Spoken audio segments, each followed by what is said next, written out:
Des millions d'Américains entrent aujourd'hui dans les supermarchés avec la boule au ventre, parce qu'ils se rendent compte qu'acheter même les produits les plus simples est devenu presque un luxe. Dans un pays écrasé par une dette colossale de 38 000 milliards de dollars, où les salaires stagnent, où les emplois se fragilisent et où les prix alimentaires ont bondi de près de 30% depuis 2020, remplir un panier est devenu un acte réfléchi, presque stratégique. Les familles avancent rayon par rayon, calculent, reposent des articles et dépendent des banques alimentaires comme jamais auparavant. L'épicerie est devenue la scène la plus visible de la crise du coût de la vie. Une récession silencieuse qui se déroule dans les chariots, aux caisses et même autour des tables de cuisine. Numéro 10. La Californie. On imagine la Californie comme un symbole de prospérité, la tech, les milliards, les villas côtières. Mais derrière cette image de carte postale se cache une réalité brutale. Des millions de Californiens n'arrivent plus à se nourrir correctement en 2025. Si l'on tient compte du coût de la vie, l'État figure parmi les plus pauvres du pays.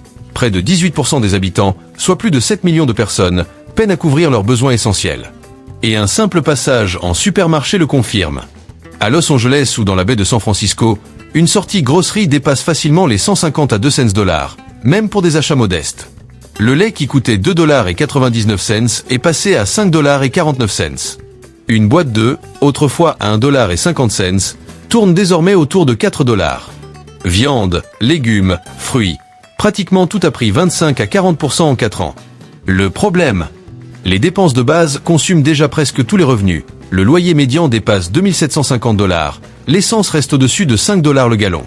Quand logement, transport et factures absorbent tout, la nourriture devient ce qu'on gère en dernier.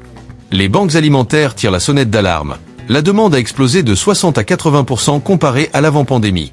Dans certains centres de Los Angeles, on aide jusqu'à 900 000 personnes par mois, des chiffres dignes d'une zone sinistrée, pas d'une économie censée être la 5e puissance mondiale. Parents employés à plein temps qui se lèvent avant l'aube pour accéder à des fruits frais, retraités obligés de choisir entre leurs médicaments et leurs repas, étudiants qui sautent le dîner 3 fois par semaine.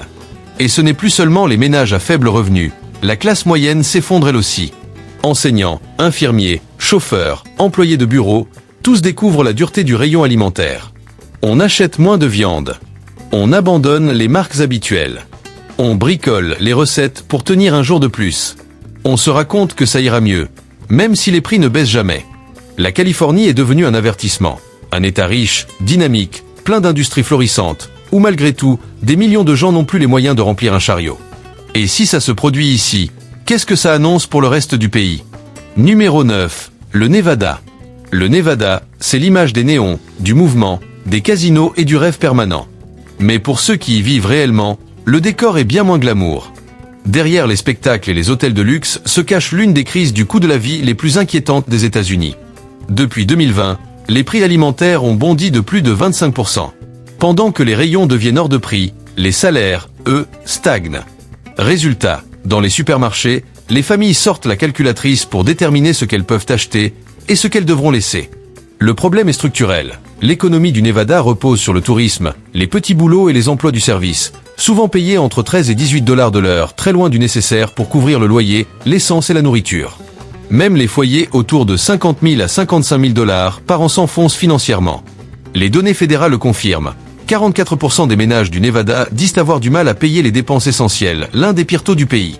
Une simple semaine de courses pour une famille de 4 coûte désormais 180 à 220 $, sans produits spéciaux. Viande, produits frais, produits laitiers, tout est devenu presque un luxe. Dans des villes comme Las Vegas et Reno, où les loyers ont grimpé de plus de 30%, beaucoup doivent faire un choix terrible, se loger correctement ou manger suffisamment. Les banques alimentaires n'arrivent plus à suivre. Dans le comté de Clark, certaines desservent des dizaines de milliers de personnes chaque semaine. Ce ne sont plus seulement les ménages les plus pauvres. On y voit désormais du personnel hôtelier, des employés de casinos, des travailleurs d'aéroports, des agents de sécurité, des vendeurs, même des chauffeurs Uber qui n'arrivent plus à survivre malgré le temps plein. Le Nevada vit un paradoxe cruel, un État dédié au divertissement, où ceux qui le font tourner n'ont même plus les moyens de se nourrir correctement. Pendant que les touristes se servent à volonté dans les buffets, ceux qui préparent les plats rentrent chez eux en sautant des repas. Une urgence discrète, mais bien réelle, qui se joue sous les néons, dans des appartements trop chers, et dans des supermarchés où chaque étiquette semble annoncer un avenir encore plus difficile. Numéro 8. Le Nouveau-Mexique. Le Nouveau-Mexique est un État magnifique. Paysages spectaculaires, culture ancienne, horizon à perte de vue. Mais pour beaucoup de résidents, la vie quotidienne est un combat silencieux. La région connaît aujourd'hui l'un des taux d'insécurité alimentaire les plus élevés du pays. Près d'un ménage sur 5 peine à acheter de quoi manger. La cause est simple. Les salaires y figurent parmi les plus bas des États-Unis, souvent entre 12 et 16 dollars de l'heure. En parallèle, les prix alimentaires ont grimpé de 25 à 35% depuis 2020. Un panier qui coûtait 70 dollars en vaut maintenant 110. Les pires hausses concernent les produits frais, la viande et les produits laitiers, encore plus chers dans les zones rurales où l'accès aux magasins est limité. Le transport fait grimper les prix sur chaque article. Le Nouveau-Mexique souffre aussi d'un problème dramatique, un des taux de faim infantile les plus élevés du pays. Dans certains districts scolaires, plus de 70% des enfants dépendent des repas fournis par l'école. Quand les classes ferment, même pour un simple week-end, les parents sont en difficulté. Les banques alimentaires voient arriver de plus en plus de familles qui viennent chercher de quoi tenir juste 2 jours. Les communautés rurales sont encore plus vulnérables. Certains habitants parcourent 30 à 60 km pour atteindre le supermarché le plus proche. Avec l'essence autour de 3,50 à 4 dollars le gallon, chaque trajet devient un coût supplémentaire qui force à acheter moins. Alors on rationne. On allonge les repas. On saute des portions. On se dit que ce n'est que temporaire. Rien dans cette crise n'est spectaculaire. Elle avance lentement, presque en silence. La mère qui se prive pour que ses enfants mangent. Le senior qui choisit des conserves plutôt que des produits frais pour économiser. Les parents qui travaillent chaque jour mais ont l'impression de s'enfoncer davantage. Au Nouveau-Mexique, la nourriture n'est plus un choix. C'est devenu un calcul, un compromis constant entre survivre et réellement vivre. Numéro 7. L'Alabama. L'Alabama a toujours connu des difficultés, mais ce qui se passe aujourd'hui dépasse tout ce que l'État a affronté depuis des décennies. Depuis 2020, les prix de l'alimentation ne cessent de grimper, parfois de plus de 30%, alors que les salaires, eux, restent coincés à un niveau dramatiquement bas. Avec un revenu médian d'environ 59 600 dollars, énormément de familles se retrouvent prises au piège d'un coût de la vie qui transforme la moindre sortie au supermarché en moment de stress, d'hésitation et souvent de renoncement. Plus de 40% des foyers disent ne pas réussir à couvrir leurs dépenses essentielles. Et on le voit directement entre les rayons. Ce qui coûtait 120 dollars par semaine s'approche désormais des 160, parfois même des 190 dollars, pour un panier pourtant moins rempli qu'avant. La viande devient une sorte de plaisir ponctuel. Les fruits frais laissent place aux conserves, et beaucoup de parents sacrifient leurs propres portions pour que les enfants aient assez à manger. Et puis, dès qu'on s'éloigne des grandes villes, tout empire. Dans certains comtés ruraux, 1 ou 2 magasins seulement desservent des kilomètres de routes vieillissantes. Certaines petites villes sont de véritables déserts alimentaires, où il faut parfois parcourir plus de 30 miles pour trouver un supermarché. Et avec un carburant oscillant entre 3,20 et 3,50 dollars le gallon, chaque trajet devient un poids financier supplémentaire. Résultat, on espace les courses, on divise les portions, on étire les repas autant qu'on peut. Les banques alimentaires, elles, n'arrivent plus à suivre. Beaucoup enregistrent une hausse de fréquentation de 50 à 70% par rapport à l'avant-pandémie. Et les bénévoles le confirment, le visage de la précarité a changé. Ce ne sont plus seulement les chômeurs ou les retraités. On voit des infirmières, des employés d'entrepôt, des caissiers, des enseignants, des parents solos, des gens qui travaillent à temps plein mais qui n'arrivent plus à remplir leur frigo. La honte se transforme en silence, et ce silence finit enfin. L'Alabama affiche aussi l'un des taux les plus élevés de maladies chroniques liées à la nutrition. Mais comment manger sainement quand les aliments bons pour la santé coûtent 2 fois plus cher que les produits transformés? On tombe alors dans un cercle vicieux. Ce qu'on peut payer rend malade, et ce qui préserve la santé devient inaccessible. Ce qui se joue en Alabama est tragiquement simple. Les prix avancent plus vite que les salaires. Et chaque panier trop léger raconte l'histoire d'une famille qui fait tout ce qu'elle peut, sans jamais réussir à suivre le rythme. Numéro 6. La Virginie occidentale. Dans cet état où tout le monde se connaît et où les montagnes dominent l'horizon, un autre combat se déroule, plus discret mais tout aussi dévastateur, celui de l'accès à l'alimentation. La pauvreté y est ancienne, mais la situation actuelle est encore plus dure. Avec un revenu médian autour de 55 000 dollars et une explosion des prix alimentaires entre 25 et 35% depuis 2020, des milliers de familles n'arrivent plus à remplir leur panier. Dans certains comtés, le supermarché le plus proche se trouve à 20, 30, parfois 40 miles de route. Avec l'essence entre 3,30 et 3,70 dollars le gallon, chaque déplacement devient un choix budgétaire. 10 dollars de carburant en plus signifie souvent moins de légumes, moins de viande, moins de produits frais. Ce qui, autrefois, n'était qu'une contrainte géographique est devenu aujourd'hui un obstacle quotidien à une alimentation digne. Près de 45% des habitants disent avoir du mal à payer les dépenses essentielles. Dans des régions frappées par la fermeture d'usines et la disparition progressive des emplois, l'argent part avant même d'arriver au magasin. Une simple semaine de courses pour une petite famille coûte facilement entre 150 et 180 $. Une somme énorme dans des zones où beaucoup travaillent pour 12 à 15 $ de l'heure. Les banques alimentaires, qui étaient autrefois un soutien ponctuel pour les plus démunis, sont devenues un pilier pour des foyers entiers. Dans les zones minières du Sud, la demande a explosé. Les bénévoles racontent des parkings qui se remplissent avant l'aube, des files de voitures interminables, des parents qui attendent pour un sac rempli de quelques produits de base. Riz, pâtes, haricots, beurre de cacahuètes. Ce n'est pas suffisant. Mais c'est tout ce qu'il y a. L'histoire de la Virginie occidentale est faite de blessures lentes. Déclin économique, salaire bas, isolement rural. Et tout cela se voit maintenant dans les assiettes. Les familles choisissent des aliments moins chers parce qu'elles n'ont pas d'alternative. Des seniors sautent des repas pour tenir jusqu'au versement suivant. Des parents cachent leur propre faim pour que leurs enfants ne la ressentent pas. Les montagnes qui ont toujours isolé la région lui donnent aujourd'hui une autre forme d'isolement. Des placards vides, des repas rationnés et une tension permanente en parcourant les rayons d'un magasin où tout semble coûter trop cher. Numéro 5. L'Oklahoma. L'Oklahoma est habitué aux défis. Tornades, sécheresse, saisons difficiles. Mais la crise qui frappe aujourd'hui est différente. Elle est silencieuse, persistante et touche absolument tout le monde. Le problème, ce n'est pas un événement spectaculaire. C'est le prix de la nourriture. Depuis 2020, les coûts ont bondi de 30% ou plus, tandis que les salaires, souvent compris entre 13 et 17 $ de l'heure, n'ont presque pas bougé. Et chaque passage au supermarché le rappelle. Plus de 43% des ménages déclarent avoir du mal à payer leurs dépenses essentielles, un taux parmi les plus élevés du pays. Les niveaux d'insécurité alimentaire ressemblent à ceux qu'on observe normalement pendant une récession nationale, pas durant une période où l'on dit que l'économie va bien. Pour une famille de 4 personnes, une semaine de courses coûte désormais entre 160 et 200 $, même en optant pour les marques les moins chères. Le bœuf haché est passé de 3,49 à 5,99 $ la livre. Un simple sac de pommes, autrefois à 5 $, grimpe désormais à 8 $, parfois plus. Les familles n'ajustent plus leurs achats, elles renoncent à des catégories entières d'aliments. Dans les zones rurales, la situation est encore plus tendue. Beaucoup de comtés n'ont qu'un seul magasin pour des dizaines de miles. Et dans ces petites villes, les prix sont 10 à 20% plus élevés qu'en zone urbaine, car les coûts de transport se répercutent directement sur l'étiquette. Si l'on ajoute un carburant autour de 3,10 à 3,40 $ le gallon, chaque course devient une prise de risque budgétaire. Les banques alimentaires n'arrivent plus à répondre à la demande. Entre Tulsa et Lawton, la fréquentation a grimpé de 50 à 80% par rapport à l'avant-pandémie. Et là encore, les bénévoles le disent, la classe moyenne arrive en file indienne. Des employés de bureau, des enseignants, des personnes travaillant en banque. Parce que même des emplois stables ne suffisent plus. Et comme ailleurs, la crise alimentaire entraîne une crise de santé. Les aliments transformés, moins chers mais plus néfastes, deviennent la norme, faute de moyens pour acheter des produits frais. Il n'y a pas de coupable spectaculaire ici. Juste une lente usure, les prix grimpent, les salaires stagnent, et chaque course au supermarché pèse un peu plus lourd sur les épaules des familles de l'Oklahoma. Numéro 4. La Louisiane. La Louisiane a déjà encaissé des ouragans, des inondations et des crises économiques. Mais ce qui se passe aujourd'hui n'a rien du chaos soudain d'une tempête.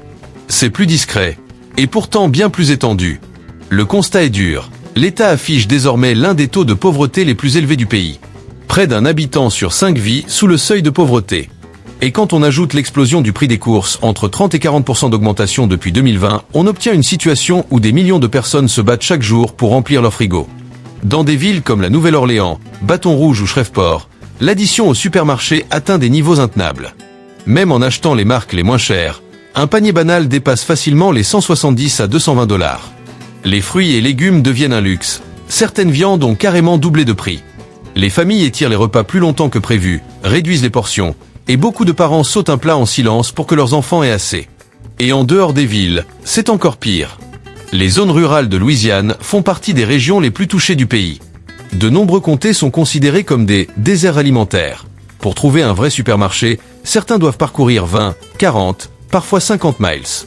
Avec un carburant autour de 3,20 $ à 3,60 $ le gallon, chaque trajet devient un dilemme financier. Les gens finissent par acheter des produits qui se conservent longtemps, moins sains mais plus abordables. Les banques alimentaires, elles, fonctionnent comme si c'était l'urgence permanente. Celle de Bâton Rouge, par exemple, sert des dizaines de milliers de familles de plus par mois qu'avant la pandémie. Dans certains secteurs, la demande a littéralement doublé. Les bénévoles racontent des files de voitures qui se forment des heures avant l'ouverture. Des retraités, des parents solos, des couples jeunes, des travailleurs à plein temps, tous dans la même galère. Et derrière tout ça, un autre problème pèse lourd, les salaires. Beaucoup d'emplois en Louisiane ne dépassent pas 10 à 14 $ de l'heure, des montants impossibles à aligner avec la hausse du coût de la vie. Même avec 45 000 $ par an, une famille s'étouffe entre le loyer, les factures, les soins et les courses qui avalent la moitié du revenu. Le plus terrible, c'est que la plupart de ceux qui souffrent font tout comme il faut. Ils travaillent, font attention à leurs dépenses, renoncent à beaucoup, mais au supermarché, ils ont l'impression de défendre chaque dollar comme s'ils jouaient leur survie. La Louisiane traverse une urgence lente, silencieuse, qui n'apparaît pas dans les gros titres mais qui se voit dans chaque placard, chaque ticket de caisse, chaque famille qui tente de gagner un repas de plus avec ce qu'il reste. Numéro 3, le Mississippi. Le Mississippi a toujours porté l'étiquette d'un des États les plus pauvres des États-Unis. Mais aujourd'hui, les chiffres ne suffisent plus à décrire ce qu'il vit. C'est littéralement l'un des épicentres de la crise alimentaire américaine.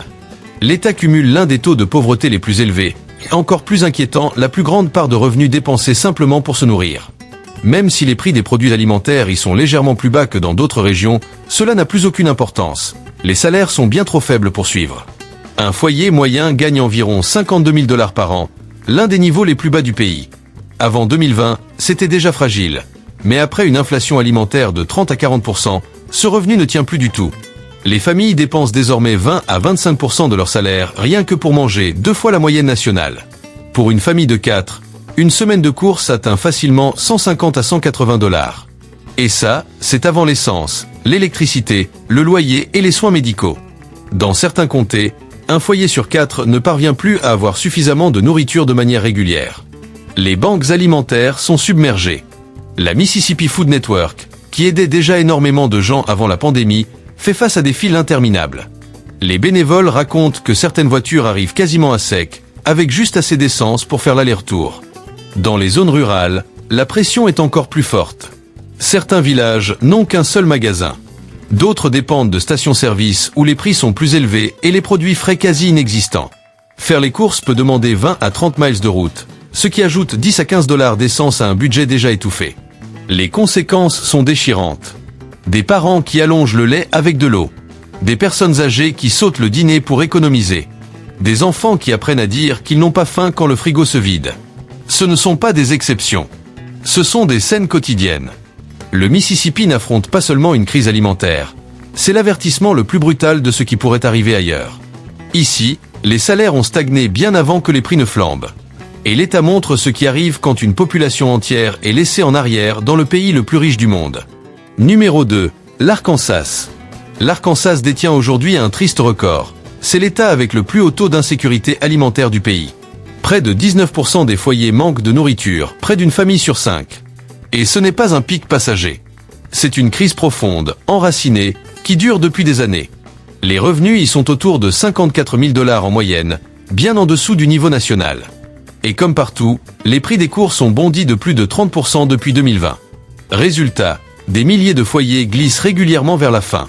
Mais l'Arkansas fait face à un autre problème majeur, la disparition progressive des magasins abordables.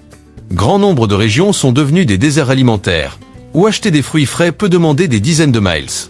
Une semaine de courses pour une famille coûte désormais entre 150 et 190 $. Les viandes, les œufs et les produits frais ne sont plus des achats normaux. Ce sont des « extras » que beaucoup ne peuvent plus se permettre. Même avec un budget strict, les parents sortent du supermarché abasourdis. 80 $, aujourd'hui, ne couvrent même plus les basiques. Et dans les foyers qui vivent au jour le jour, chaque dollar mis dans les courses manque pour le loyer, l'électricité ou l'essence. Les banques alimentaires constatent une explosion de la demande, parfois 50 à 70% de plus qu'avant. Les files s'allongent, parfois avec des gens qui n'avaient jamais eu besoin d'aide auparavant. Enseignants, ouvriers, aides-soignants, agents d'entrepôt.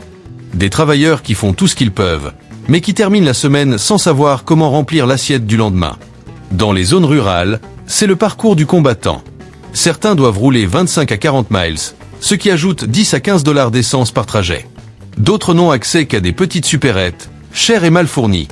Les aliments sains deviennent inaccessibles, poussant les familles vers le moins cher, et souvent le moins bon pour la santé. L'Arkansas révèle une réalité glaçante. Même dans un état considéré comme peu coûteux, une simple visite au supermarché peut faire basculer un foyer dans la faim. La nourriture n'est pas un choix. Pourtant, pour beaucoup ici, elle devient un luxe. Numéro 1, le Texas. Le Texas, c'est l'état des contrastes. Des villes qui explosent, des tours qui montent, des industries gigantesques, des fortunes colossales. Et pourtant, derrière cette image de prospérité, se cache l'une des plus grandes crises alimentaires des États-Unis. Aucun autre État n'a autant de personnes en difficulté. Plus de 5,3 millions de Texans, soit environ 17,6% de la population, n'arrivent pas à se procurer assez de nourriture. En nombre total, personne ne rivalise avec le Texas. Et le problème ne fait que s'aggraver. Malgré une économie florissante en apparence, les salaires ne suivent pas du tout le coût de la vie. Les loyers à Dallas, Austin ou Houston ont grimpé de 25 à 40%. Les courses ont bondi de près de 30%. L'essence, souvent entre 3,20 et 3,70 $ le gallon, ajoute une autre couche de difficulté. Au final, les salaires s'évaporent avant même d'avoir fait toutes les courses de la semaine.